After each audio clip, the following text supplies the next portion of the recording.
Hi, my name is Debbie Foster and I'm here on behalf of Backyard Birds. Laurie Horn, the owner of Backyard Birds, asked me to speak at the Union County Heritage Festival on behalf of Backyard Birds, and we're going to talk about how to create a certified wildlife habitat in your yard, at home, your place of work, your place of worship, a public area, anywhere you can have a wildlife habitat. So we're going to work through the different elements of a habitat very quickly in this presentation, and I'll give you some examples of each of the elements. So the requirements for any wildlife habitat, regardless of where it is food, water, cover, places to raise young, and sustainable gardening practices. So let's start with food. Food can be something that you provide, or it can be something that maybe you already have in your yard. So for example, if you have food, you might have something like this suet cake. A lot of birds like this. It's a high energy food. I like to have it out in my yard in colder weather because it's a high energy food for the birds. And of course you'll notice it's in a cake form. So you have to have the right type of feeder to put that in. And here's an example of a suet feeder. It would just slide right on in there. I like this particular suet feeder because it's made out of recycled milk jugs. So I feel like we're doing a good deed for the environment and a good deed for the habitat. So you can find these at different bird food stores in the area. I find that they tend to last a lot longer than the wood ones do, and creatures are not as prone to chew them up. So there's one element of food. Another element is something that you can put on your window. So if you have small children and you want to bring nature in closer to them, or shut-ins, elderly people who have limited mobility, this is a wonderful thing. I actually put them on my kitchen window so I can watch them as we're eating in there. And this is attached to the window with suction cups. You can put any kind of food in here at all other than the suet. That wouldn't work very well. It's very easy to clean, and the suction cups are pretty sturdy, so it tends to stay on the window quite nicely. So if you're looking at what kind of food to put in your bird feeders, you might want to ask yourself some questions like, what do I want in my yard? If you don't want squirrels, then you want to make really sure the squirrels don't have access to certain preferred foods like peanuts and sunflower seeds. If you want to attract cardinals, then Blackwell sunflower seed and safflower seeds are what you need to have out. If you want goldfinches, you need thistle or Niger seed in order to attract those. And then you're going to put the seed in a specific feeder. If you live in an HOA that has fairly strict regulations and they don't like mess in the areas, then you might want to think about providing sunflower seeds. You can get these in tiny little chips, and you can get them in the whole seed, but you notice they do not have the shell on this. So this is a 100% consumable food with zero mess. So it's really, really a wonderful thing if you don't want to be cleaning up shells underneath the feeder. Almost everything eats this. So if you only put one seed in your yard, this is what you need to pick. You get the biggest bang for your buck with this. It's 100% consumable. If you go to big box stores and purchase bird seed, a lot of times you'll think you're getting a great deal. It's a huge bag and it's cheap. But if you actually look at the ingredients in that bag, what you're going to find out is that a lot of what's in there is filler seed that our birds don't eat. So they knock it out onto the ground, it sprouts on the ground, and then you've got a whole different series of problems going on there. So buying something that's 100% consumable looks more expensive at first, but you actually get a better return for it. So that's some things that you can do with providing food for the birds. But again, you may already have bird food in your yard. Do you have a tree that bears fruit or nuts or nectar or pollen? All of those things are technically food for birds. So if you have those already, you may very well have food. I strongly encourage you to look into using native plants in your yard as food source, not only for birds, but for pollinators as well. Native plants are recognized by our wildlife as food. Some of the more exotic things may not be recognized as food, and they also may not have the same nutritional content as native plants. Our native plants are meant to grow here in our native soils. So we can talk about our clay all we want. That is our native soil, and our native plants grow in it really well. So you can look into North Carolina Native Plant Society online, and they have wonderful lists where you can find out what grows in the sun and the shade and wet areas and dry areas. what's good for pollinators, for specific things. So that's a great way to go to provide food for wildlife. So we've talked about food. Now we're going to move on to water. Water is so easy to provide in your yard.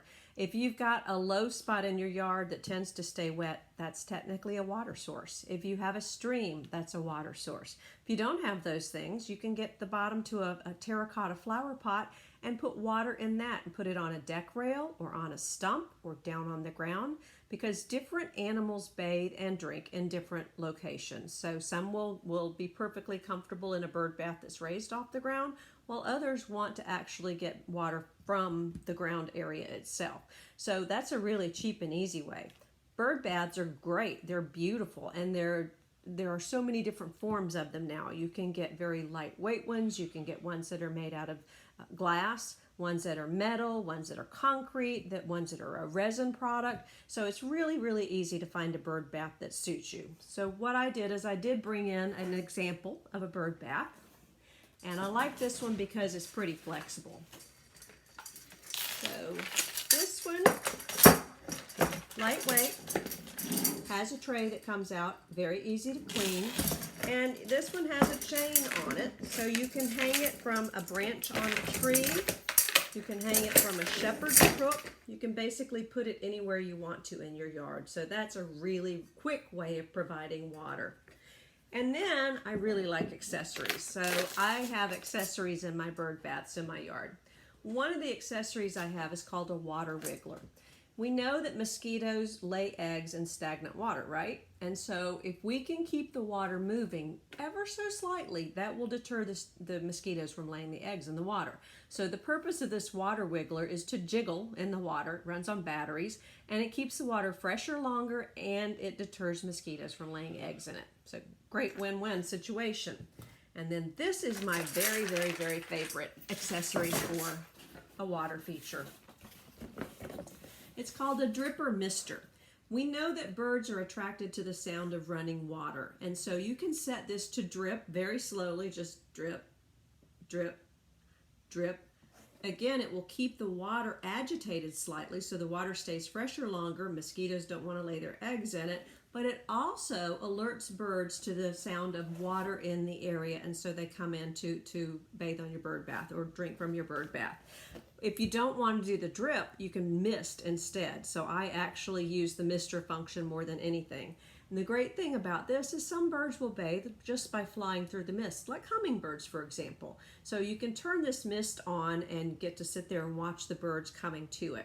One of the things I really like about this in my yard is that I've noticed that the temperature is slightly cooler immediately around that dripper mister. So when I'm sitting out there, it really feels good. Gives you a little bit of relief.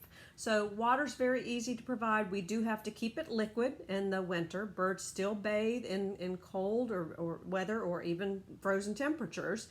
So we've got to make sure we keep it liquid. And we have to keep it clean. So scrubbing that bird bath periodically is a necessity. The more you don't do that, the harder it's going to be when you do. So you want to make it a regular chore in your yard. So now we've talked about food, we've talked about water. Let's talk about cover. Think of cover as a way for animals to escape from predators. So my standard joke when I do presentations is always, how about if I give you a surf and turf dinner for free? And I give you one of the best bottles of champagne as possible to buy. And you can have baked Alaska to go with it. Sounds good, right? How about if it's in the middle of a sewage treatment plant?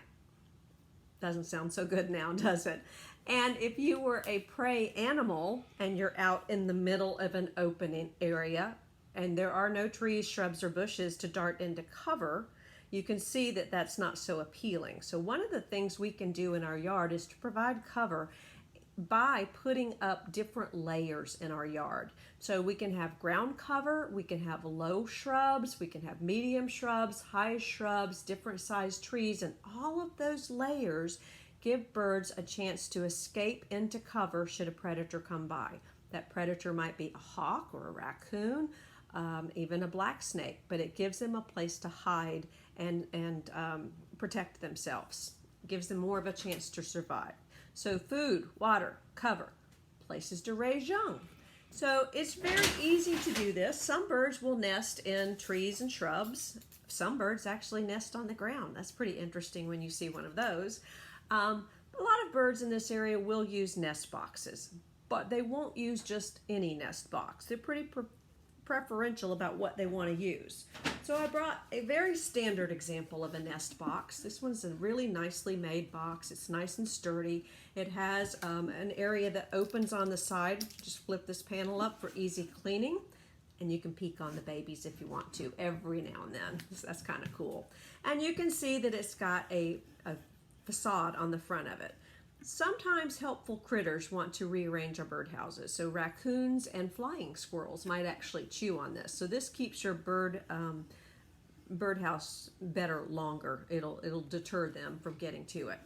But if you already have some birdhouses in your yard, and let's say you've already got bluebirds in your yard, and now you want to attract smaller birds, what you can do is you can get a restrictor plate. It's also called an extruder. And this is made out of brass, and it simply fits over the opening, and you can change the size of the opening. You can make it smaller simply by putting this over it. The added bonus is it keeps helpful critters from chewing on this because they can't get through that. So it's a really good situation to do. Make sure when you put up houses, you learn about the bird's preferences. Some birds want to be up at a particular height.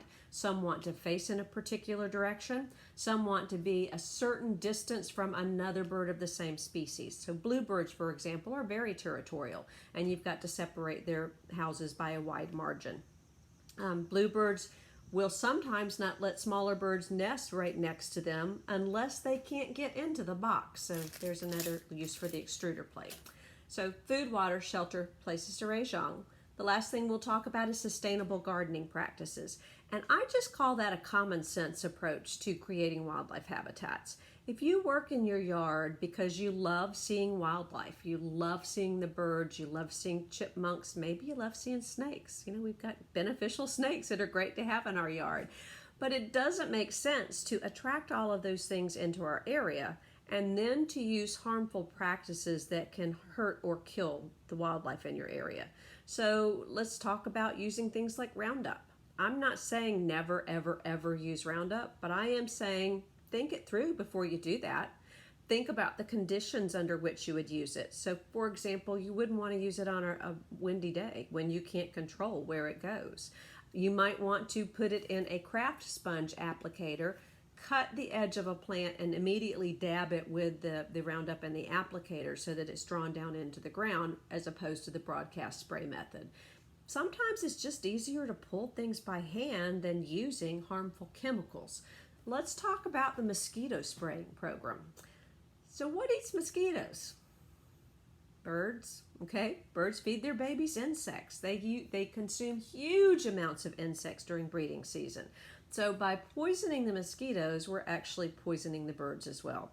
And I see a lot of advertising for these companies that said, oh, it only kills mosquitoes. But I've talked to several entomologists and they tell me that's not the way it works. It's a non-specific pesticide, which means it will kill anything it comes into contact with. So again, we just have to think that through, and if we have to use something, we make an educated, informed decision about how to use it and why we would use it. Now, you've done all this work to create a wildlife habitat by providing food, water, shelter, places to raise young, and using sustainable gardening practices, but you can go one step further. What you can do is you can have your habitat certified by National Wildlife Federation. All it takes is a quick either click on the site practice, or you can get a hard copy of it and just check the boxes and mail it in. It's $20 to certify, and that's a one-time fee. You don't have to redo it every year. And then if you want, you can get a sign for your yard. They've got signs that start very simply as garden flags. They've got signs that are engraved, so it just depends on how much you want to spend on that. But I do recommend that you get a sign, and here's why. As your neighbors are walking by your house, they're going to say, what is that? And you could say, I'm glad you asked, because let me tell you about this project. Let me tell you what I'm trying to do here. You might want to do the same thing in your yard. So it's passive education. It's a wonderful tool to have to spread the word about how important it is that we advocate, that we protect wildlife, that we enhance their wildlife habitats. Because if we don't do it, who is going to do it? We know that we've lost a lot of environmental legislation recently, and it's critically important that we all do whatever we can do to this. So if you want to get your yard certified, or again, business, place of worship, public place, doesn't matter, all you have to do is go to nwf.org/garden. I'll say that again, nwf.org/garden. And then you click on certify and it walks you through the process. It really couldn't be easier. You can probably be done in 5 minutes or less. And then you can just wait to get your sign if you've ordered a sign. They will also send you a certificate. Mine is framed and hanging in my living room. It's suitable for framing. And it has a unique number that's only for your site. And I don't remember, I think we're up over about 250,000 in the country now. My number is 44,067. So I'm really proud of that. I was in that fairly early on. And so you know that you're doing something. You know you can track what you're doing. You know that you can look in your community and find out how many certified wildlife habitats there are in your community. Charlotte is a certified community wildlife habitat, as is Matthews. There are quite a few of them around. I think we now have 7 in North Carolina. And those are towns or cities or municipalities that committed to doing this, and they had to get a certain number of homes certified before they qualified to be a community wildlife habitat. And they recertify every year by people getting their homes or businesses or places of worship certified.